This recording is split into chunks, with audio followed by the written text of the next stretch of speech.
Hi, Dr. Brian Kaufman. I'm a family doctor and a CLL patient here at the last day of ASH 2017 as the medical director of the CLL Society. And I'm here with my personal physician who's been taking care of me for the last 6 years in a clinical trial at Ohio State. Hi. Yeah, thanks, Brian, for inviting me. I'm John Byrd. I'm a professor at the Ohio State University, and I am actively involved in drug development in CLL and other blood cancers. And thanks for having me today. So ASH is coming to an end, and I think we heard the last late-breaking abstracts earlier this morning. Is there any takeaway messages that you think we should be sharing with the patients in terms of what you learned from ASH 2017 and kind of the state of the art in CLL these days? Yeah, no, I think maybe the more appropriate question is what we don't know. Okay, that's even a better question. Yeah.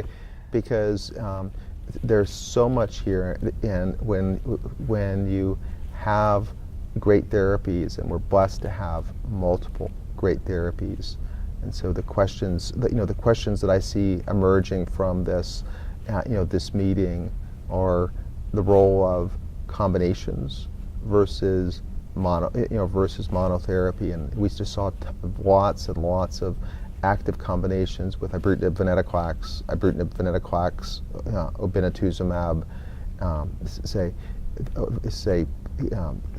sequential use of chemotherapy with obinutuzumab and Ibrutinib or with venetoclax, and so everybody is sort of trying to figure out what's the right combination to give to try to get deeper remissions, and so that's going to unfold over the next several years, I believe. The second thing is how do we measure the success? Because we're blessed as well that pretty much everybody, whether you give one drug or 3 drugs, responds, and probably right now the only surrogate, and a surrogate marker sort of is something that we can look at early in a clinical trial that predicts for how people are going to do later, and a surrogate marker for survival in CLL, how long patients will live with therapy, that's often used is minimal residual disease absence. And that's just not being able to detect CLL by CAT scan, by flow cytometry, by sequencing in the lymph nodes, blood, and bone marrow.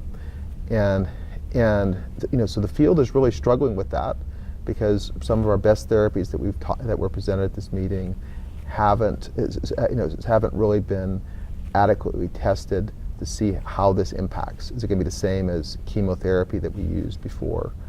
And so that's going to be an emerging question. We're lucky compared to our colleagues with AML, for instance, where they don't even know how to measure the minimal residual disease. We have good assays, but it's just going to be answering how this is important. I was a little sad that there were not as many presentations about CAR T cells in CLL. It seems like the phenomenal success in pediatric ALL and young adult ALL and lymphoma sort of has overshadowed a role for these. And what's exciting, and again, to say this is not in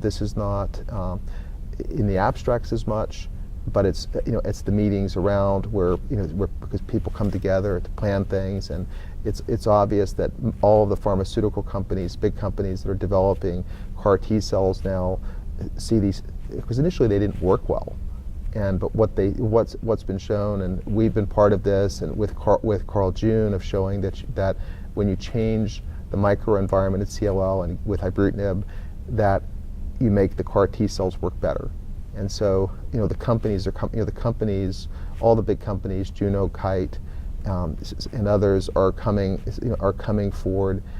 I believe, hopefully with plans to do studies of CAR T cells in CLL, and to say some of the preliminary results, not necessarily presented here, but presented at ASCO, for instance, show that that by the group at Penn, and published earlier by David Maloney, say that these CAR T cells are inducing durable remissions in CLL patients.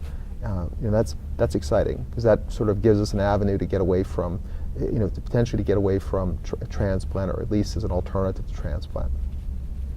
Yeah, I agree with you. I think the things that I'm seeing exciting are these novel combinations, how to put them together. It's no longer theoretical. These trials are actually happening now, and we're getting some astonishing results early, but some astonishing results, and we're learning what combos work and what combos don't work.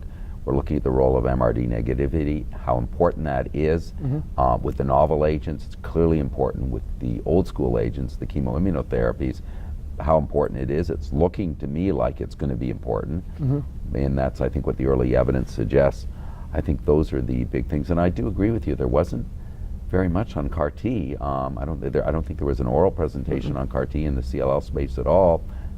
But we know that the research is ongoing. We know that new trials are going to be rolling out, and we know that CAR T is part of the future in CLL.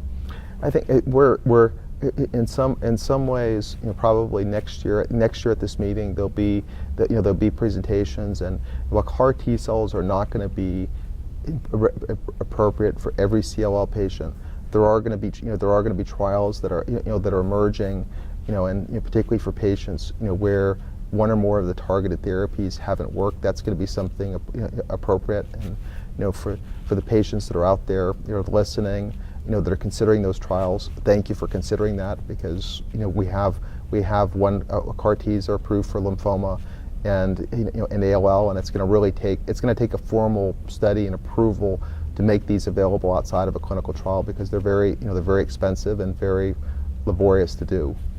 Let me ask you one follow-up question on that.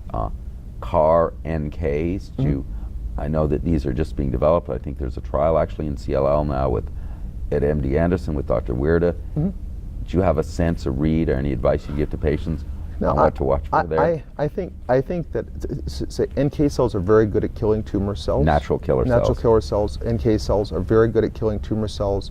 They don't expand like T cells, so they're not but they're like T cells that they can kill a lot of cells, and so per CAR NK, say, and so unlike there still needs to be sort of a proof of principle that this is going to really really work, and I think CAR NK cells are probably a couple of years behind. It's something that I'm excited about, because the fact if they have an effect and they don't rapidly expand like T cells, they may end up being better. They may end up being better tolerated and safer with this cytokine release syndrome and neurotoxicities. And particularly for other diseases where maybe not CLL, but because in CLL there's a good target, CD19, but for other diseases where there's not a target that's that different from the normal bone marrow. So like in AML, these cells go away with time, whereas CAR T cells, unless they have a suicide gene, don't go away. So they can do their work and go away. They die. Whereas with the CAR T cells, they stay around for a long time.